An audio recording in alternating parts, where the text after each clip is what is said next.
Bismillahirrahmanirrahim. Students, hopefully all will be fine. Today we are going to start the new topic, that is basic metallurgical operations from unit number 16, जिसमें हम लोग definitions करेंगे जी minerals and ores की.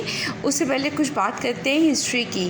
At the time of partition there were 921 big industrial units in India, and from which just 34 came to the share of Pakistan. यानी 921 big industries में से जो पाकिस्तान के हिस्से में आई वो कितनी थी? 34 थी.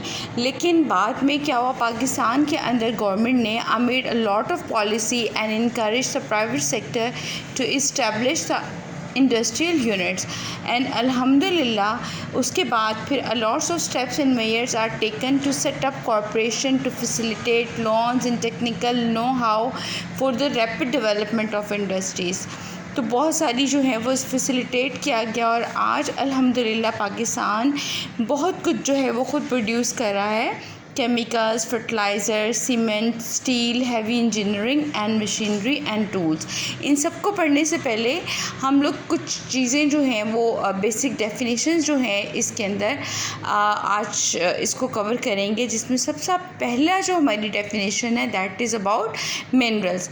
मिनरल्स क्या होते हैं जी? मिनरल्स मेटल्स के कंपाउंड्स होते हैं जो कि ज़मीन की अर्थ क्रस्ट के ऊपर बीनीथ द अर्थ जो है वो पाए जाते हैं, और इनके साथ जो है वो बहुत सारी इम्प्योरिटीज़ वगैरह जो है वो भी अटैच्ड होती हैं. Now properly define the solid natural materials found beneath the surface of the earth which contains compound of metals in the combined form along with earthly impurities. तो उन नेचुरल कंपाउंड्स को, नेचुरल मटेरियल्स को क्या कहा जाता है जी? Minerals कहा जाता है. अब हम डिफ़ाइन करते हैं जी ओर्स. अगर मैं आपको इजी वर्ड में बताऊं तो ऐसी तमाम मिनरल्स जिसमें से हम लोग मेटल को एक्सट्रैक्ट कर सकें बहुत ही लो कॉस्ट के ऊपर और विद अ मिनिमम एफर्ट, उनको हम क्या बोलते हैं जी? ओर्स. इसका मतलब है कि जो ओर्स होती हैं वो मिनरल्स ही होती हैं, लेकिन ये मेटल के ऐसे कंपाउंड होते हैं जिनसे हम बहुत ही मिनिमम एफर्ट और एक लो कॉस्ट के ऊपर हम क्या कर सकते हैं? मेटल्स को एक्सट्रैक्ट कर सकते हैं.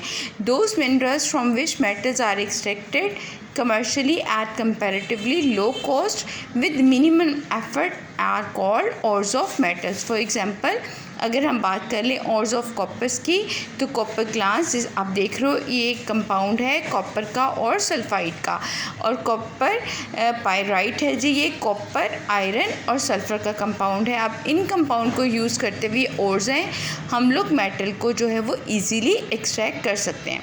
The third term is gang. Gang क्या होती है जी? इम्प्योरिटीज़ को बोलते हैं. The earthly and other impurities जो ज़मीन से लाइक सैंड है, रॉक्स हैं और भी बहुत सारी इम्प्योरिटीज़ जो अदर मेटल कंपाउंड जो हैं वो अगर आपके मिनरल्स के साथ अटैच हो तो उन्हें क्या कहा जाता है जी? गैंग कहा जाता है.